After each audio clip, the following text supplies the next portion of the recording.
Sounds good, man. There you go. All right, man, we're live. So, welcome, guys. This is not Eagle Garden. This is Smiley's Garden, and we're here for the organic takeover to talk some organics tonight.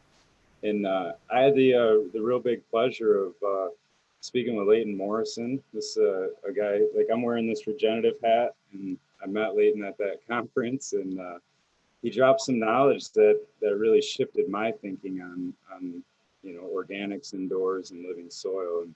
And Leighton, I just want to give you a minute just to kind of introduce yourself, maybe give some people a little contact info or whatever you wanted. Um, I know there's a lot I could say about you, but Thank you. And I'm really stoked to be here as well. I mean, my purpose is really to share. It's about giving that you get. And, I've been blessed to be exposed to some amazing minds and who are, dedicated and enthusiastic about chasing this rabbit. Like, how do we do this, like, on an indoor scale?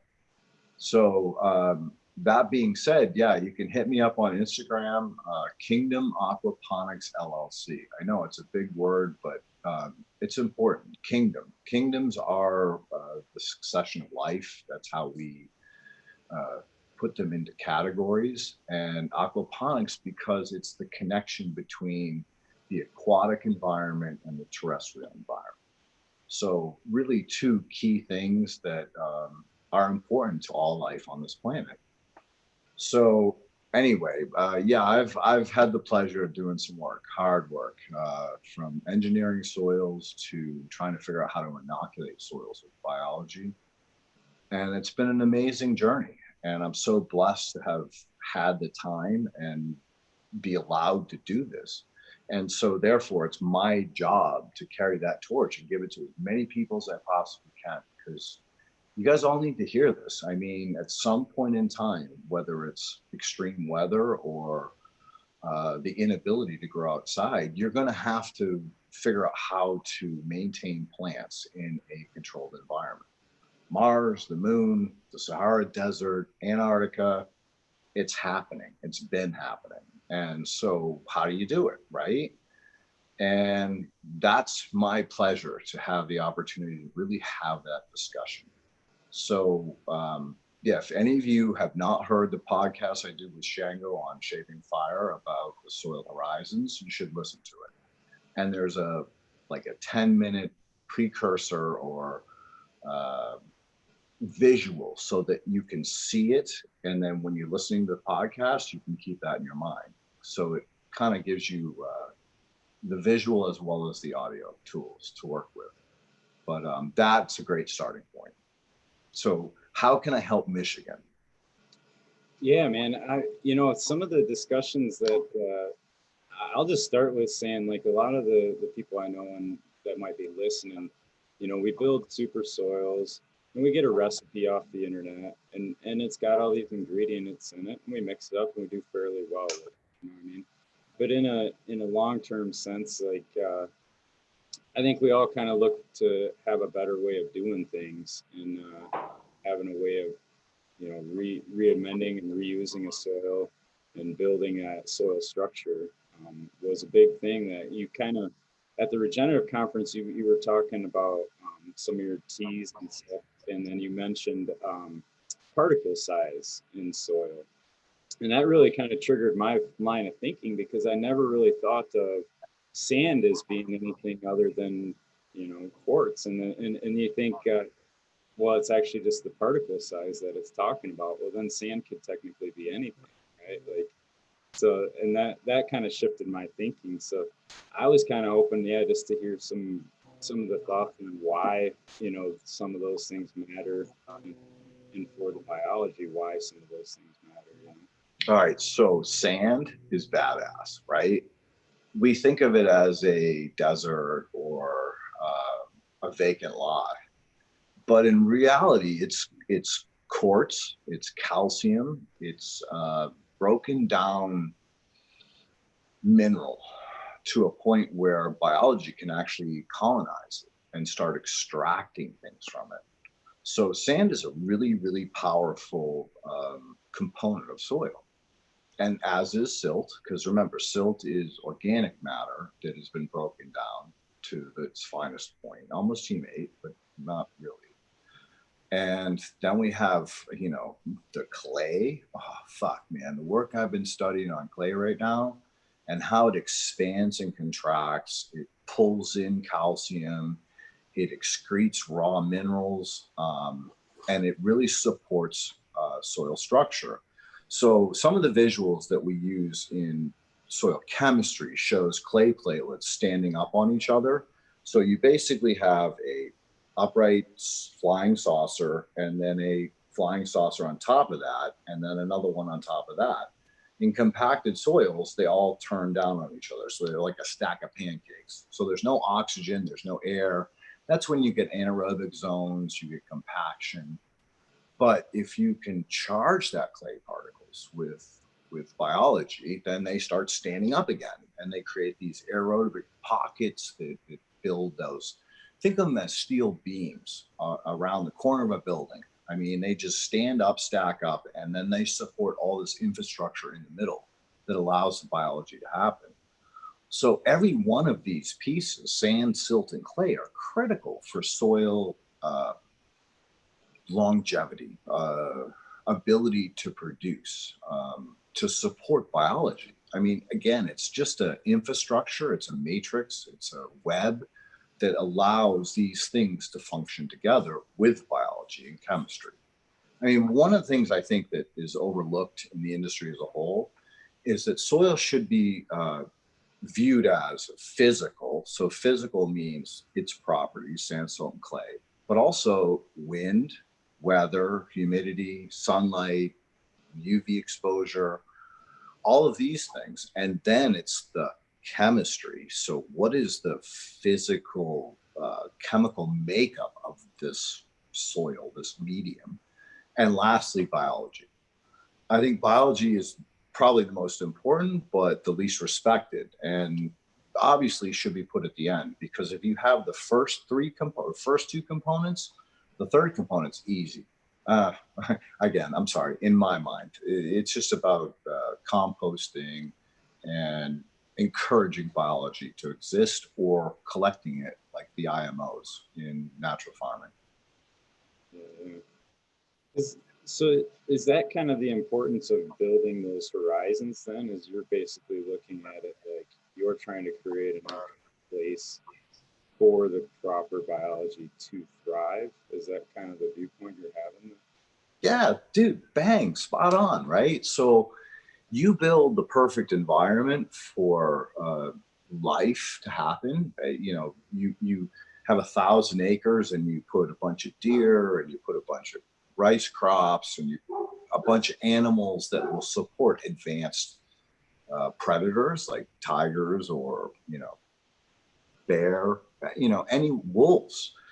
Then you have the opportunity to encourage that advanced life form into your soil system. So, you know, I talk a lot about IPM, and I think it's really important. So the tent guy, yeah, can he turn fucking 20 bees loose in his tent? Sure. But when he opens a tent and they fly out and sting his wife, he's going to get fucking bitch slapped, right? So how far can you take it in the indoor environment that's responsible? I work with a crew out in Rhode Island, Livity on Instagram. Man, I preached at the regenerative conference that I co-founded with Joshua Rutherford a couple of years ago, that I didn't believe it was possible to really have a true living soil system indoors in a controlled environment. Well, those dudes proved me wrong. They brought me on to start to look at their soil system and how it was functioning.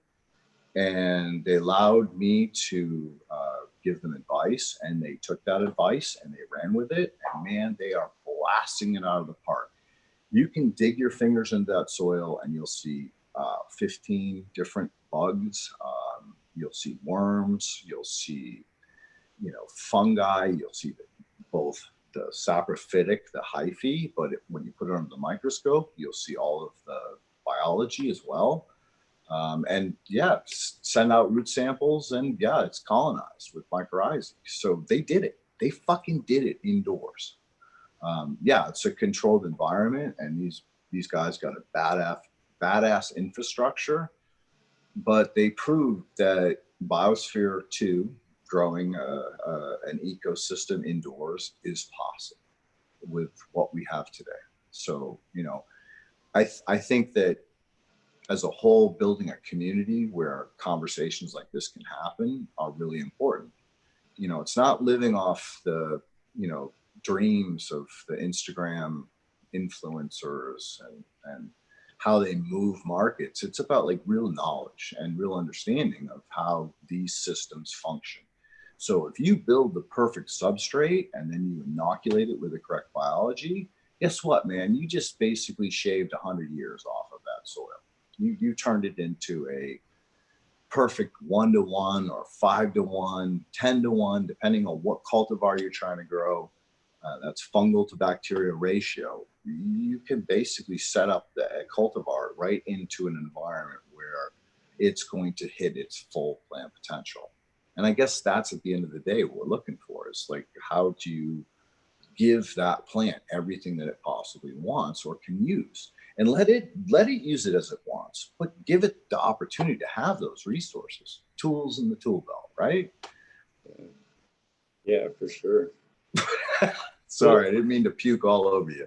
No, not at all, man. I mean, honestly, maybe an easy way would be to just talk about like the common soil mix that I mix my own soil for an indoor grow. And it Yep. was basically the Cornell mix is the one that a lot of guys do. It's the third peat, third aeration, third compost, kind of a basic mix, you know. And Yep.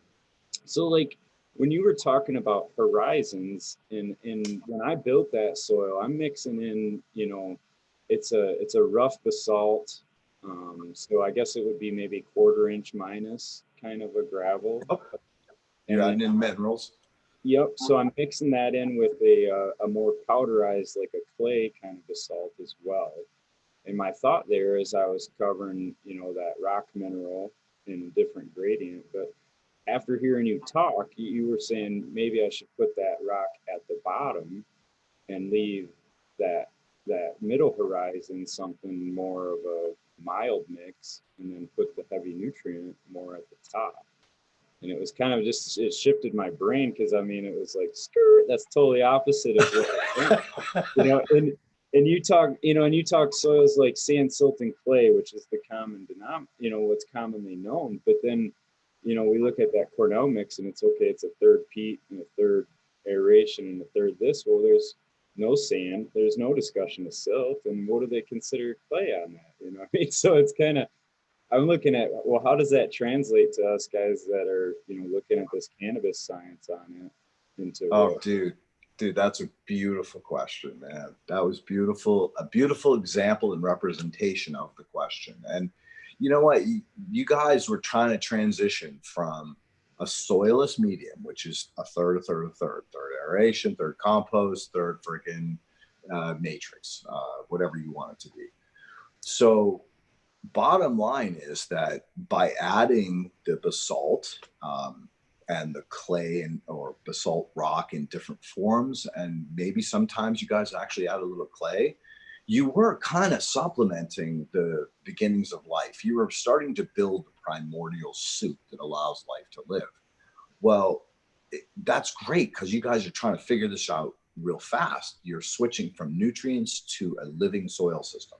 That's a big fucking jump, dude. That's a huge jump. You're taking a spoiled plant that you give everything it needs to it and you force feed it to a plant that you're saying, hey, you know, you do your shit, man. You just give me some love back, right? And so bottom line is that the soilless medium has its place. It's called the O horizon. And it's critical for all plants on the planet, whether it's prairie grass that grows roots 22 feet deep, or a rainforest where the roots really grow on the surface, man. The O horizon is a 1/2 inch in a rainforest, and people don't get that, man. I talk about it all the time. Like they think, oh, the most fertile soil is the rainforest. No, the most fertile soils on the planet are prairies. The biomass, the O horizon is insane, and it can be 22, 25 feet deep, but that's because the bison and the buffalo ran over it and pissed and shit and milked their cows on it and created this incredible biodiversity, biostimulant food source for that grass to come back like badass, right? So we don't have the luxury of crowd herding our cannabis crops in a tent, right?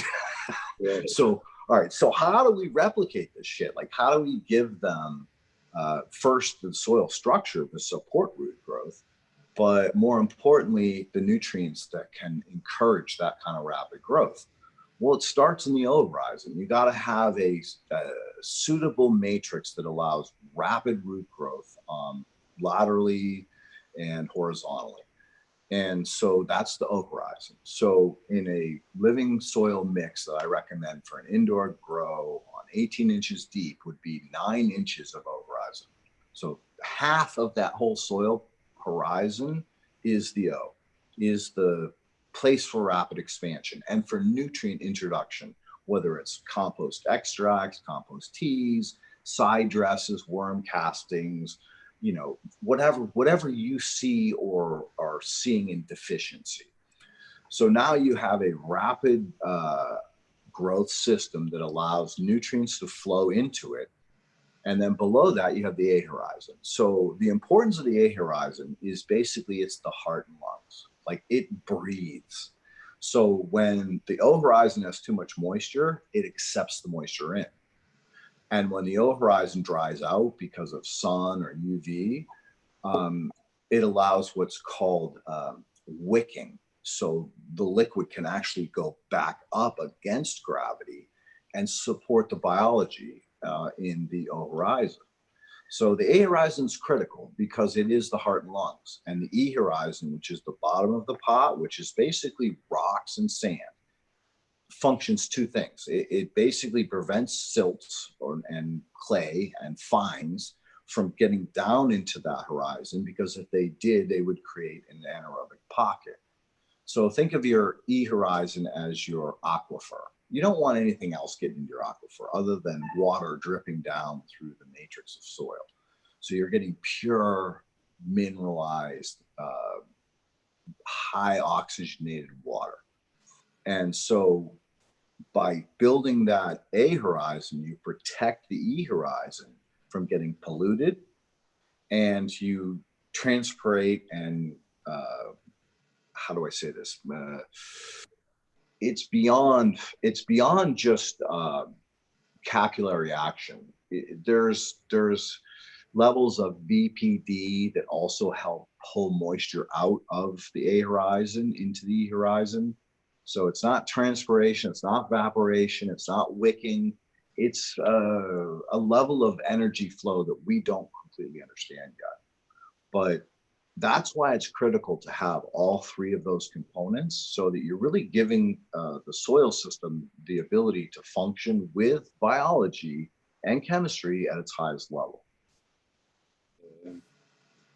That's, yeah, and that's just like a different take so much. And so I'm running these number 15 pots, which I guess is like 2 cubic feet. So Yep. that 18 inches tall. And I was thinking about, like you were saying, like 1.5 to 2 inch kind of for that rock horizon in the bottom, which I'm picturing myself pouring these rocks in the bottom of my pot and trying to move this thing around later on. And I'm going, man, I don't know, that's a lot of rocks. I mean, is there some of these like hydroton or clay pebbles and certain things can be a lot lighter for us guys indoor like that? Is there a substitute that we could maybe use to serve that function, or is it really critical to have that be the rock mineral? All right. So if you're long term, if you're a long gamer, then the rock is critical, because you're going to have mycorrhizae down there mining it. You're going to have bacteria mining it. You're going to have protozoa going down there, eating the bacteria and releasing nutrients into the soil profile. So no, I'm 100% positive. I'll bet the farm that E horizon is critical for mineral nutrient if you're going to have a living soil system. Now, if you're not going to have all of the components, then it's not necessary. Like I consult with plenty of guys that are like, I'm short term, I got to do this to get to the next level. And I'm like, all right, well, skip the E horizon, like, because you're never going to get the benefit from it. And so if you're just transitioning, then yeah, just focus on the A and the O horizon, and just make sure there's drains on the bottom of the pot so that any of the fines wash out. They don't get trapped in there and create an anaerobic pocket. So if we did use something like a hydroton on the bottom, you're saying the long-term risk there would be if the organic matter is getting mixed in with that, it could create an issue. Is that kind of understanding it? Yeah. So think of a swamp, think of a marsh, think of a river where you have the oxbows where the river doesn't quite go there anymore. You walk through that shit, man, you'll sink up to your knees in that nasty ass mud, right? And that's cool. That's part of nature, man. That's really important. Some of the work I've been doing over the last 4 months, thanks to Corona, was really pushing anaerobic and aerobic influences. Like, how far can I push the anaerobic to get to like a beautiful aerobic, and vice versa? Like, really playing with notes that nobody else is like strumming on the guitar to see what else can happen. And I've made some pretty amazing discoveries about, like, I used a lot of anaerobic ingredients. Now, they were anaerobic and dried out, so they're like heavy actinobacteria. They're flaky, and they have a biofilm crust. And I can talk about biofilm crust for days, but we won't go there. But bottom line, I took these pre-anaerobic ingredients, and then I added them to greens and browns. So, your regular high nitrogen green leaves and brown leaves, and, other sources of carbon and nitrogen. And then I mixed them all together, and I added a anaerobic ferment from fresh kelp. And holy shit, dude, that fucking thing went off like a nuclear reactor. It was literally up and running within 6 weeks. And all I had to do was break it apart, add more greens and browns to it, stack it back up. And the thing started pooping out fucking organisms like I've never seen in my life. I have nematodes that filled up the full screen at 400. One nematode. I got 6 nematodes a screen. I have every amoeba is kissing. So what a kissing amoeba is that amoeba is actually splitting into two. It's replicating itself. So to have every single freaking amoeba replicating itself under the microscope means that I've created the perfect environment for them to grow, to multiply, and therefore nutrient cycle. So it's very possible to do this on a micro scale in an indoor grow. Basically, all you're doing is collecting all your greens and browns and mixing them up into tiny little cages. And then that's your nutrient load, your teas and your extracts for the next go around. But again, if your soil system won't accept those organisms, if your soil system is going anaerobic in the middle and hydrophobic on the surface, then you just wasted all your time, because you're feeding the wrong side of the problem. Does that make sense? I mean, that's why the soil is so critical. It's like, if you build a really good foundation, you can build an amazing tower on top of it. But if your foundation is shit, you ain't getting anywhere. Yeah, no, exactly. And that was so trying to put this together too for myself, like that A horizon in a traditional sense. I mean, we're all thinking, okay, I got to go buy a bag of potting soil or something along that line there. But for somebody doing it maybe on a smaller, by the yard kind of scale, what materials would you be looking to build into that A horizon? Ah, oh, great question, brother. You're really giving this audience the ability to learn. So I would wildcraft them. So first stop would be a river that I know. that I trust is not over industrialized. Like if you're trying to grow this shit and you have to test it, and you have to make sure that your levels are below the certification, you got issues. Like you're limited to where you can wildcraft these ingredients. But if this is a home grow, if this is a craft, then you're already exposed to all this shit like 1,000 times over in your food. Like the fact that you guys are the most restricted plant on the fucking planet, but yet the most studied plant on the planet is a paradigm that I still can't fucking completely comprehend. You guys are subject to rules that are ridiculous. Like pharmaceutical companies don't have to follow the rules that you're fucking following, right? Food, if they tested food like cannabis, we couldn't eat anything. There's nothing we could be eating right now, right? So with that basic understanding that if you expose your cannabis plant, which is an adaptogen and will pull up everything it's exposed to, it's still going to be so much lower than the levels that are allowed by everything else that pretty much, yeah, enjoy it, smoke it, concentrate it. I don't fucking care. Just don't go be collecting organisms from toxic waste sites unless you know that they have followed for a number of years to make them have cleaned up and stored their organisms or their isotopes or broken down the compounds that humanity had created. And believe me, I work with plenty of waste sites and I understand how the shit functions. Just remember this, right? This planet was uninhabitable. It was a radioactive waste dump of a planet floating around a sun. But yet we live on the Garden of Eden. All right, so microbes did all that shit. And microbes will continue to do that shit for billions of years beyond the time that we're still here. So don't stress about where you're harvesting unless you're being tested. So my recommendation is you go down to your local river, place that you know is not heavily industrially dumped on, agriculture or manufacturing or otherwise, and you look at the shit, man. You pick up the rocks, you pick up the sand, you know, play with it, feel it, and touch it, and then go to anaerobic pockets. Find that silt. Find that place where you step up, and you step onto it, and you sink to your knees, and you pull your leg up, and it's covered with black slime. That's silt, right? So you know where the sand is, you know where the rock is, and now you know where the silt is.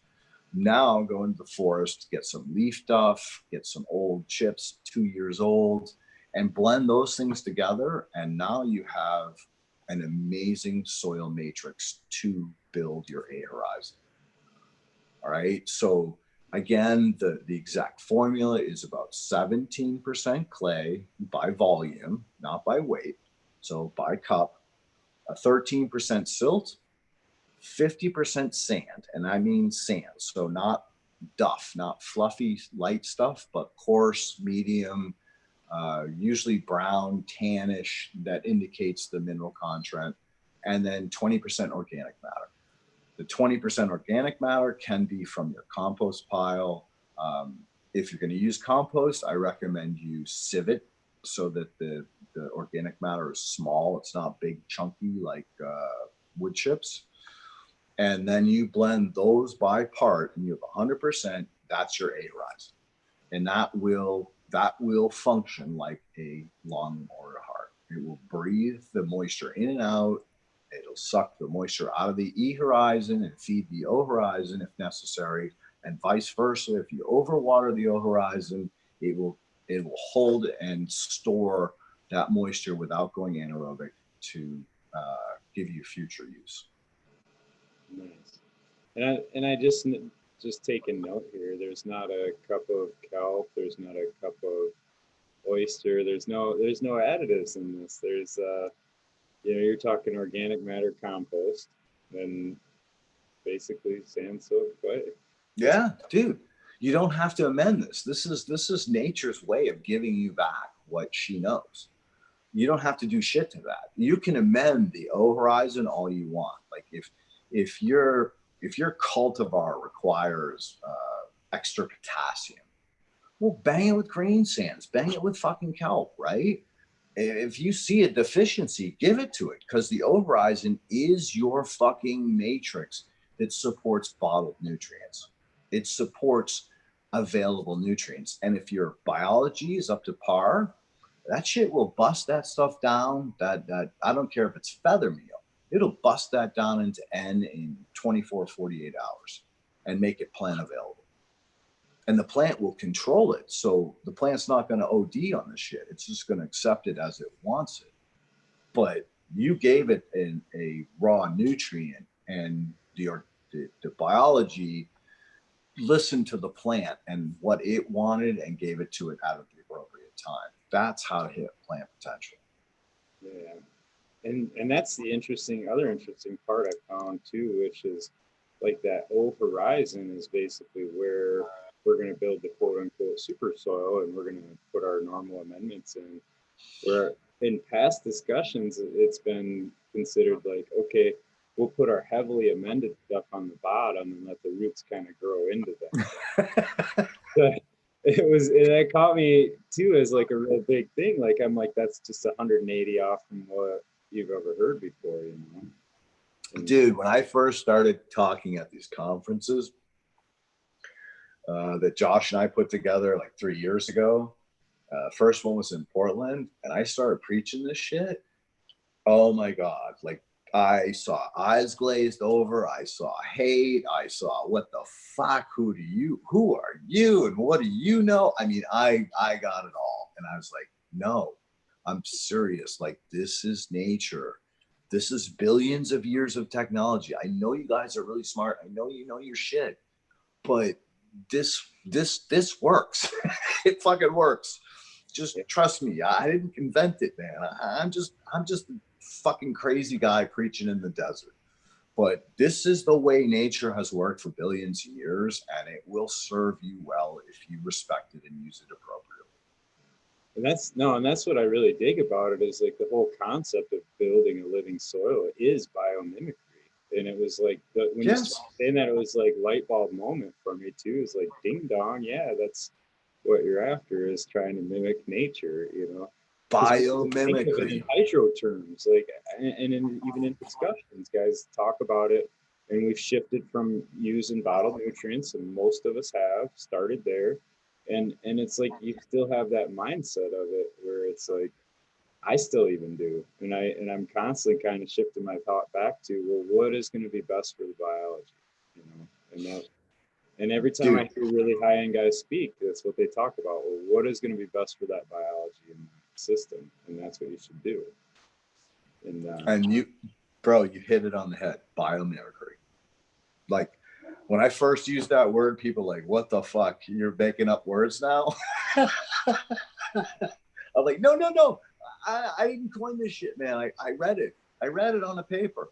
But that's the reality. It's like, if you can get serious and biomimic what nature's done for 4 fucking billion years, guess what, man? You're ahead of the curve. You just got the go with collect $200, because she's taught us, she's figured this shit out, and we are in reality the students. So if you start listening to how she works and how she functions, awesome.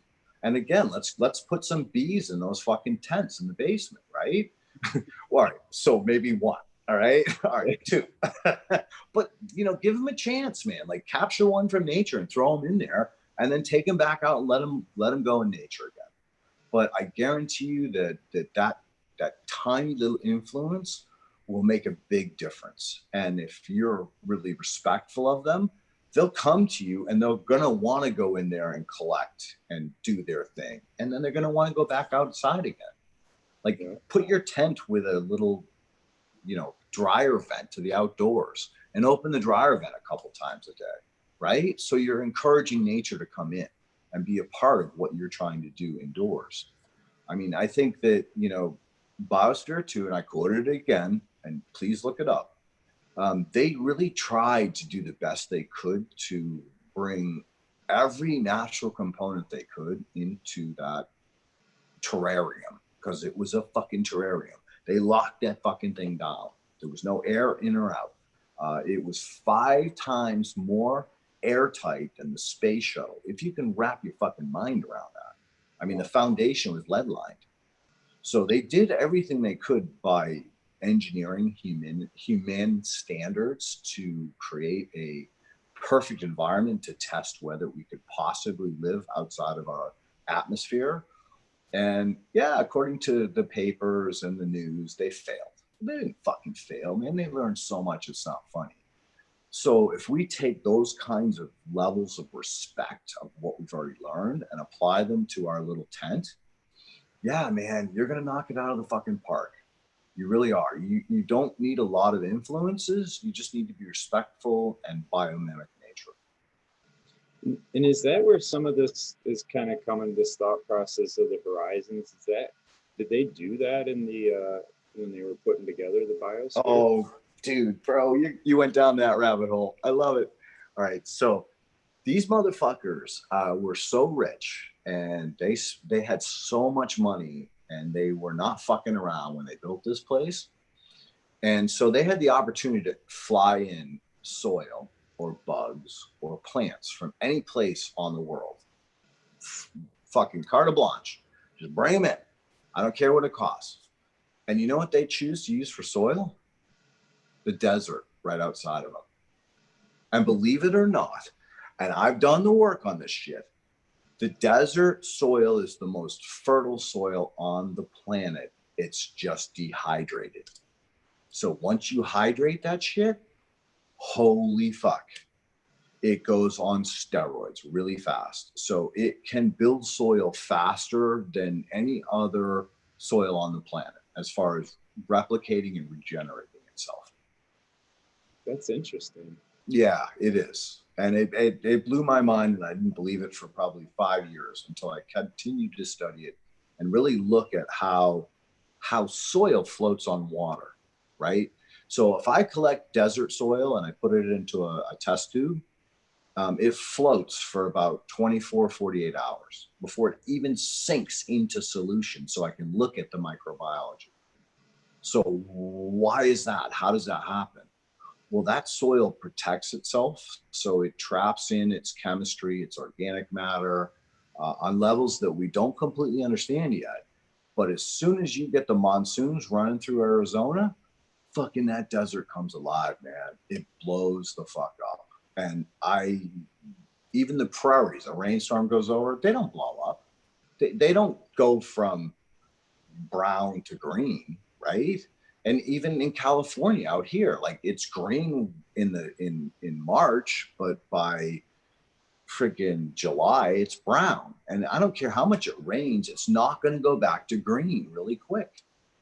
So desert soils have an amazing ability, and I think it's like a stored. I think it's like a battery. Like all of the organic matter, all the clay, everything else is present in very small particulate.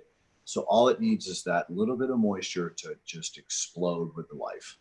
And based on the plants, they produce the biology. And yeah, it's pretty much a chia pet, for lack of better words. That's awesome. Yeah, I never would have thought that either, that that sand would have been that way.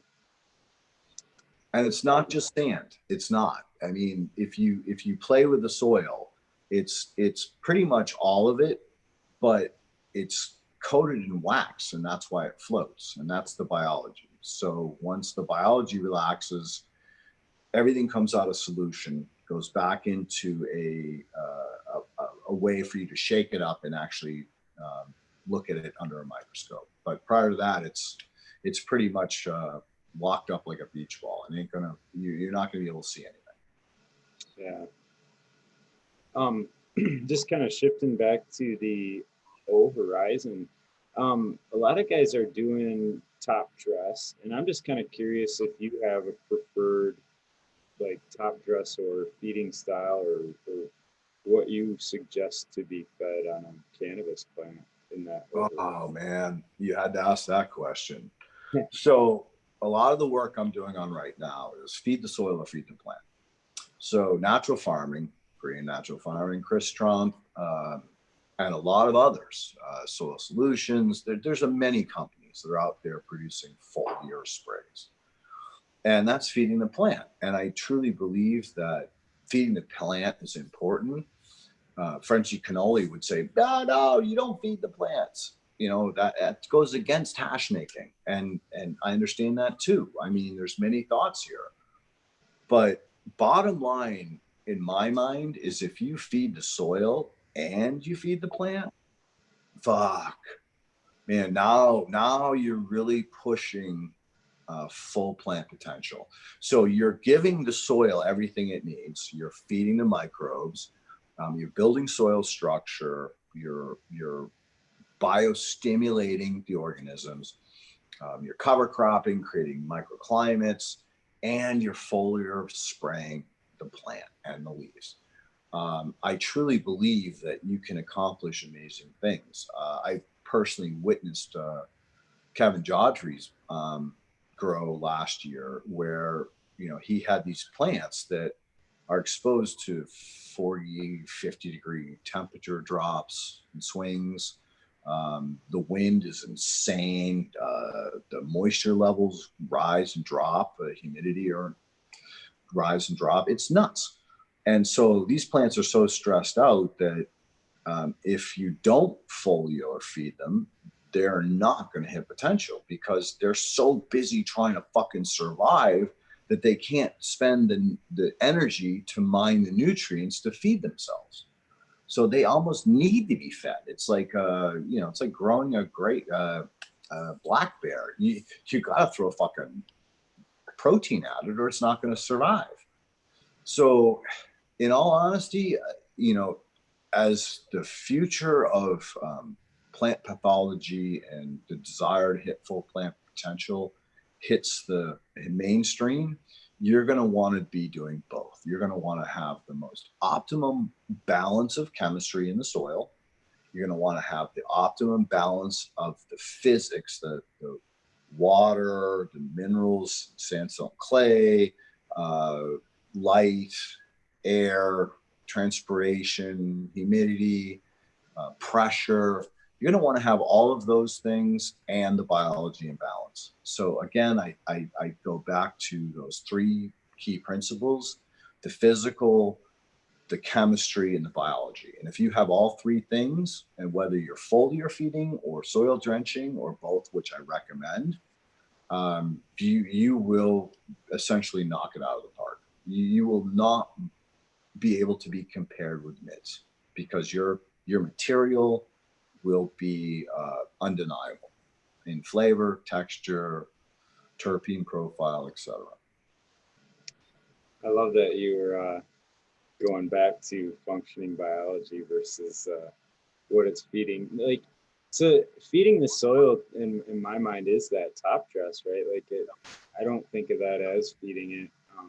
And one thing I've been getting my head around as I've been just trying to play with this myself and figure it out is like, a lot of the instruction from some of the bag top dress companies would be like, hey, add a half cup to X amount size, 1 cubic.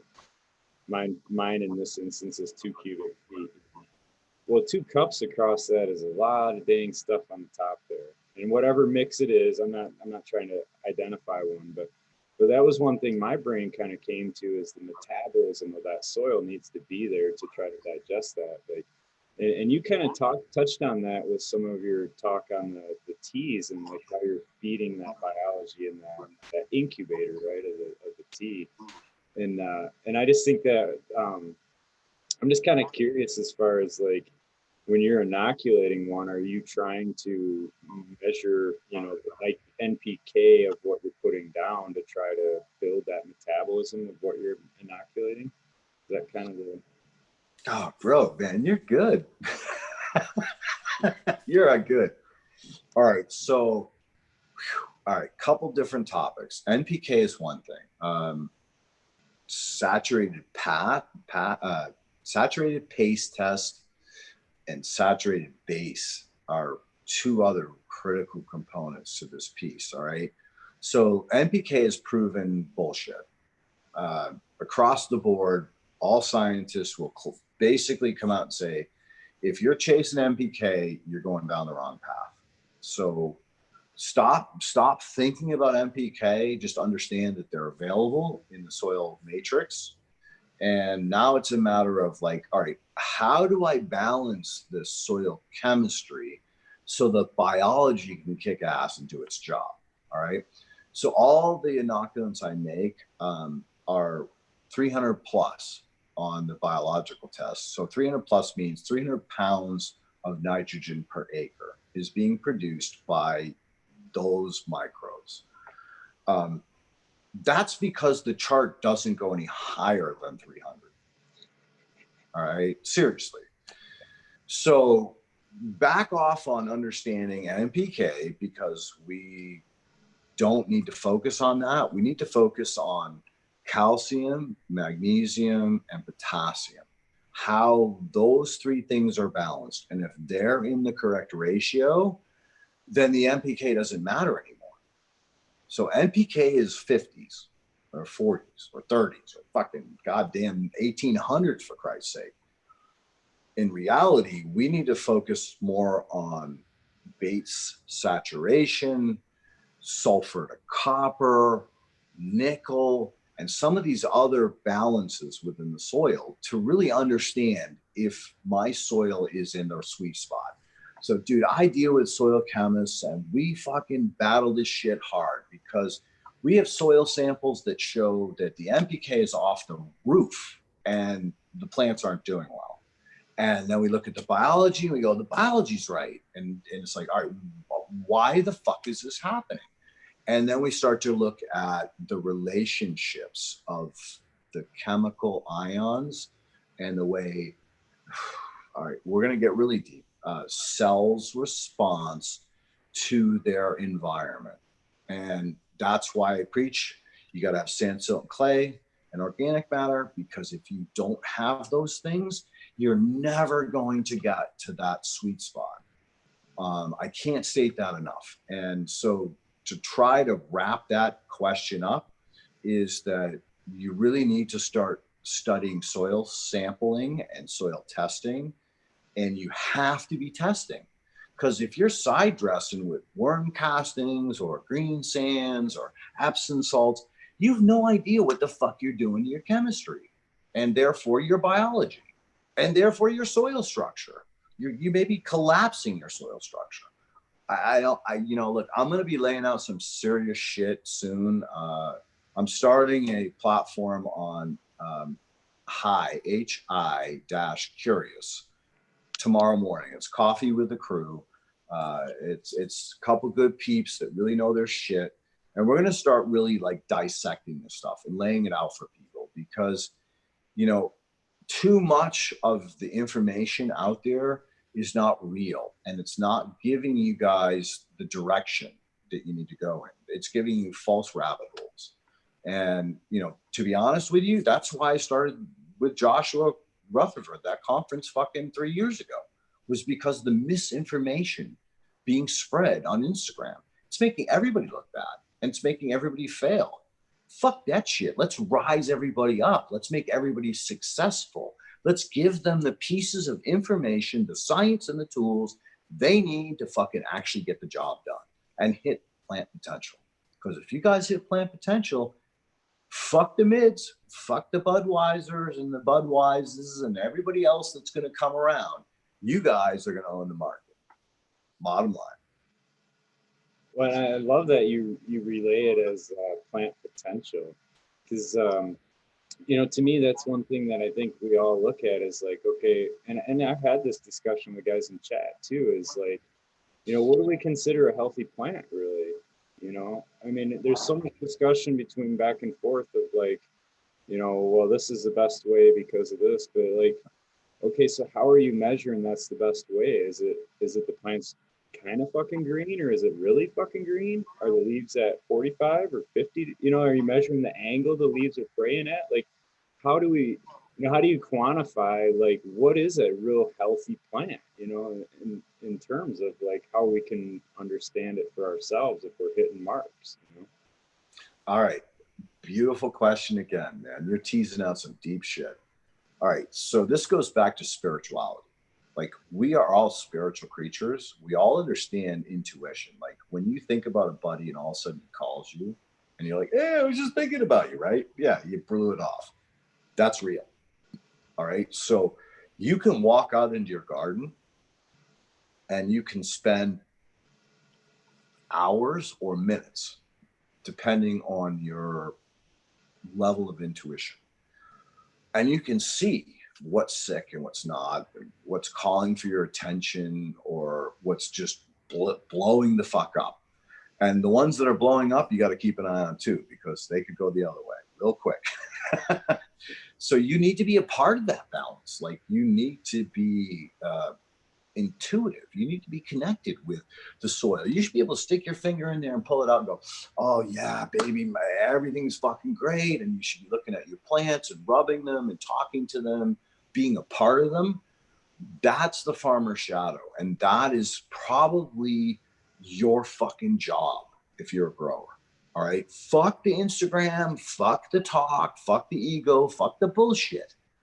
Spend the time with your plants. Know the girls, know the males, know them, understand them, pay attention to them, watch everything about them and the soil, and encourage that potential to the best of your ability as the guardian of those sentient beings. Like, I'm sorry, I went spiritual on you, but that's what it's all about. I mean, if you're going to be a fucking grower, if you're going to be a gardener or a soil steward, then you have to know this shit. You have to connect with that and smoke more weed if you can.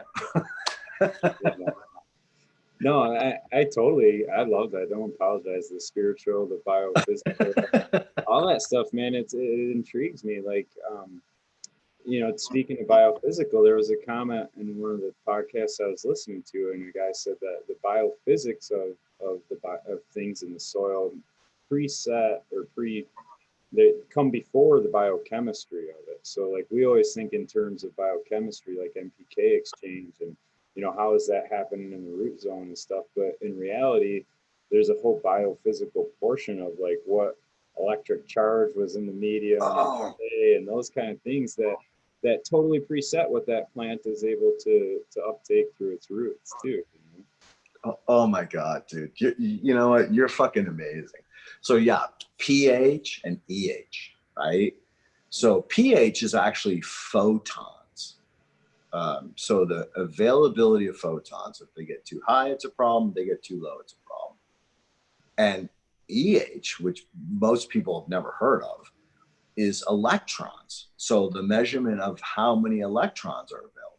So present day theory, we believe that the plants are antennas, and they're literally attracting protons and electrons, and those are balancing its physique, its ability to support the higher order. So fight off fungi, fight off bacteria, fight off insects, and actually harvest more out of the soil and the air than any other plant available.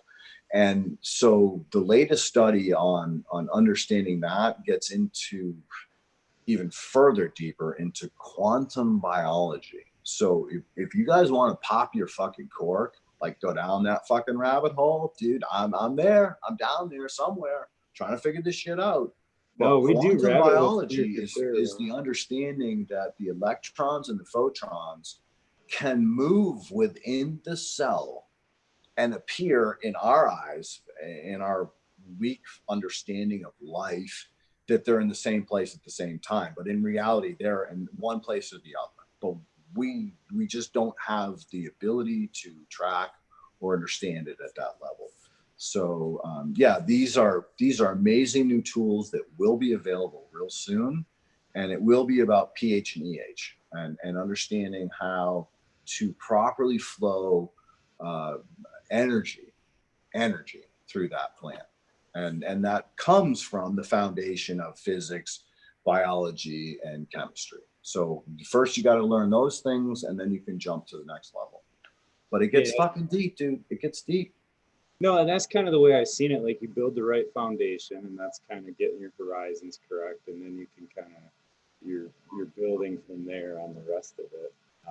The EH portion is definitely something that I know it's not very commonly talked about because I brought it up in several areas, and people are like, huh? Like so. Yeah, I get it. I get it, bro. I get it.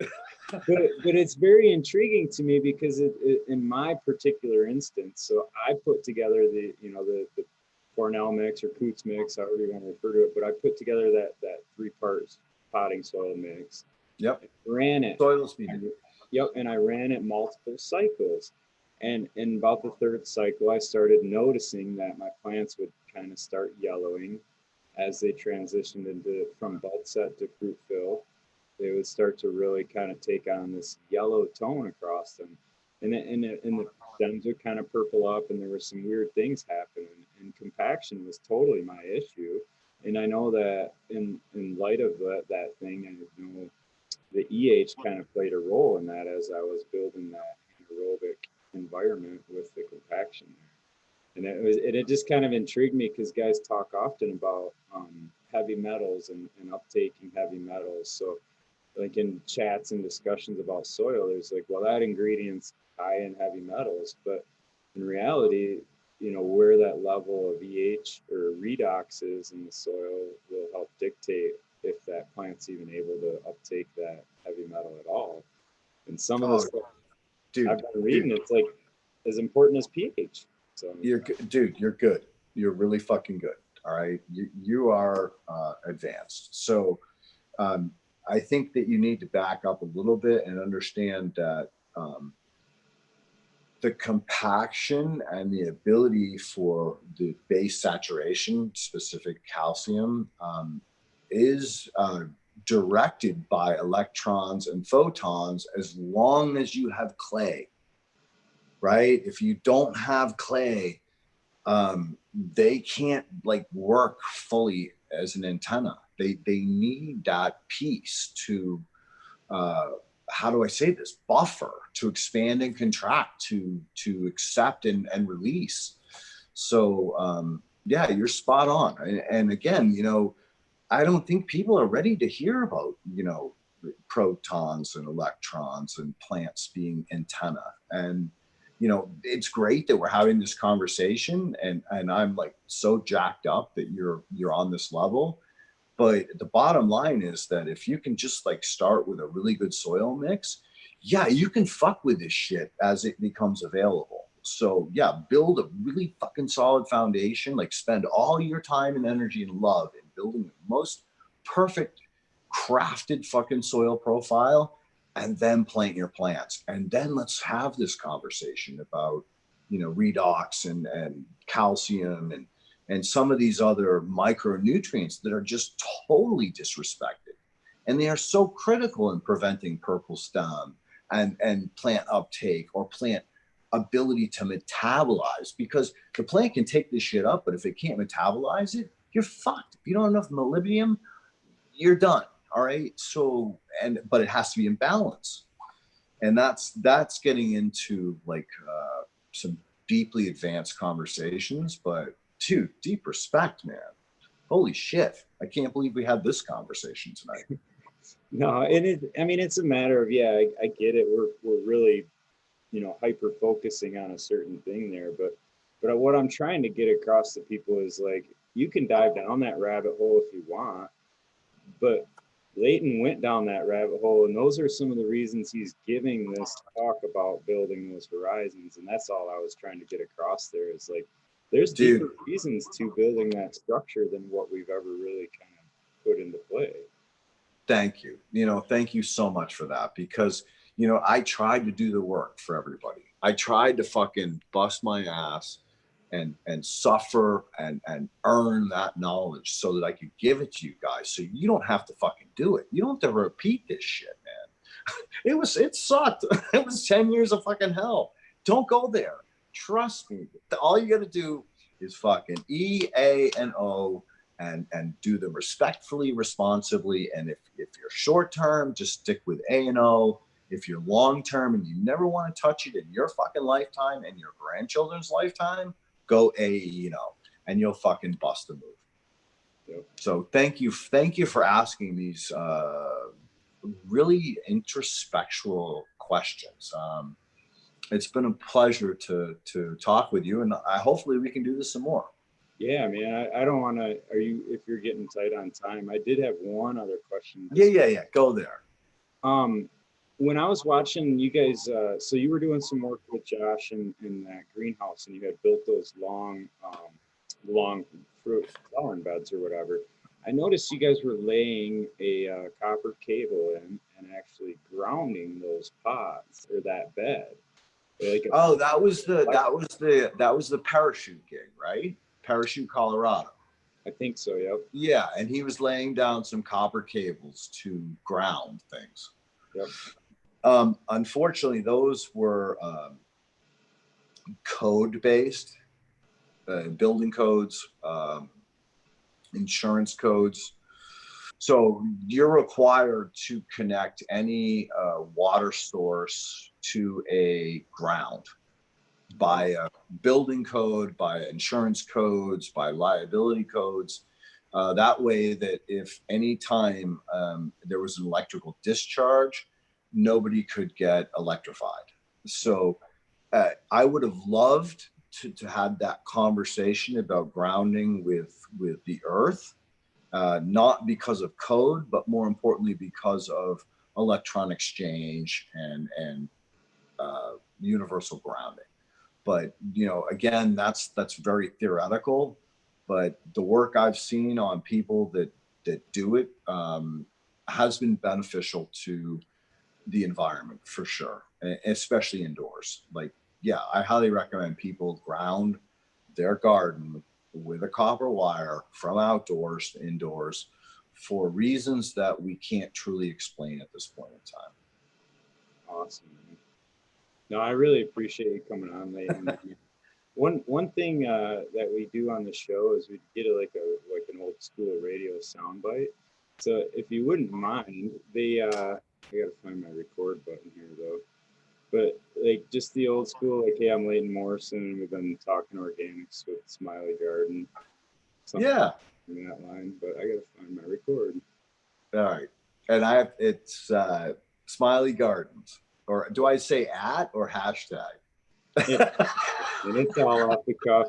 This is just something that we kind of put out, and it'll identify like, yeah, hey, people on Instagram come watch it or whatever. So yeah, whenever you're ready, man. All right, you ready? Yep. Hey y'all, it was a pleasure to hang out with Smiley Gardens tonight and talk some fucking shit, right, bro? Peace out. How was that? Perfect, man. I totally appreciate it. So. Oh yeah, come on, man. It's my pleasure. And you know what, dude, deep respect, man. Deep respect. You have an amazing depth to you as a spirit and a soul. And thank you for having me on. And I enjoyed the conversation. I mean, dude, I love having intelligent conversation. So thank you. Thank you so much. I did download that High Curious, and you said it was Coffee with the Crew is what I said before on there. And yeah, tomorrow morning. Tomorrow morning? All right. Mm-hmm. I'm going to try to look that up and catch it. And, yeah, you have to download the app. It's free, but it's a new platform which is cannabis friendly, so they can't ever shut us down. And we're going to start laying out some content there so people can benefit from it as we have the time to put it up. No, I definitely appreciate that. And again, it's all about like, dude, sharing love, man. Yeah. No, and that's one thing too, man. I want to give you guys props on real quick is that totally blew me away at the Regenerative Conference. Just the level of community love that you guys brought from the West Coast and from all over. Just I couldn't say it enough. It was just I couldn't believe just the seed you guys planted for the community we should have here in Michigan in the amount of just sharing information and just giving. And like, I'd never seen a seed exchange. And like, it just kind of, I keep getting blown away by you guys' community you've built. And I just want to give you credit on. Oh, dude, no need to give me credit, man. I'm doing my job.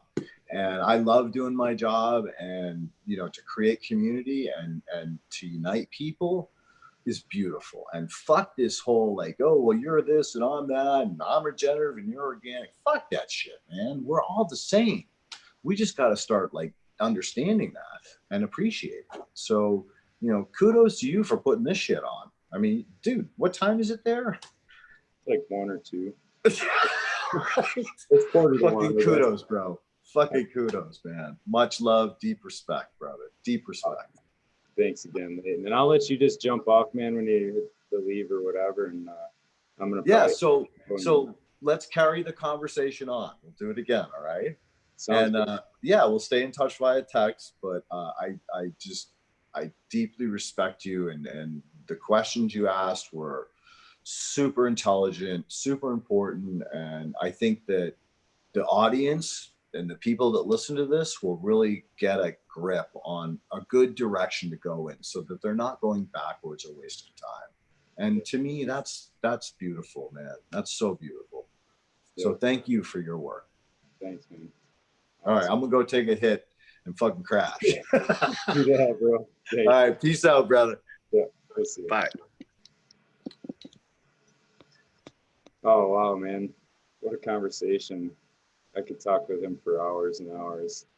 It's much respect to Leighton, and I'm trying to bring up my YouTube chat right now, so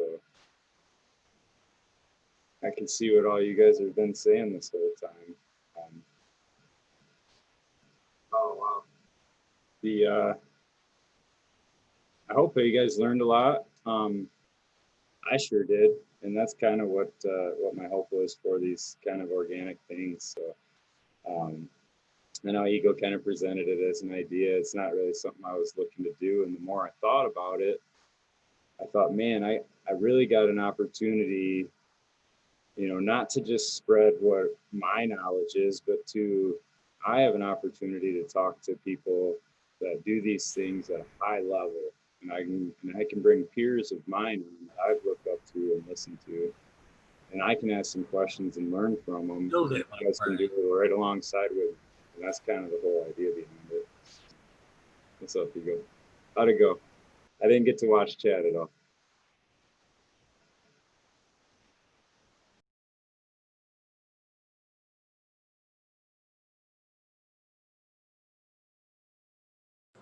Are you there? Smiley? Yeah, man, I was trying to bring up chat. Sorry, bro. Well, I'm in a weird spot right now. I'm still listening to you in my ear on YouTube, so you're like 20 seconds behind me. You know what I mean? Yep. I'm still listening. I'm like, man, is he? I can't tell if he's fucking live still or if I'm fucked up. Yeah, we're live, man. I was gonna say we can shut this one down and Let's fire up the do rabbit hole this. So, one. And, I do want to give everybody a shout out too in chat. I apologize. I didn't have it up and I wasn't watching. I really just wanted to try to focus on the conversation with Leighton, so I wasn't using up his time. So, but you guys are awesome and I appreciate hanging out for sure.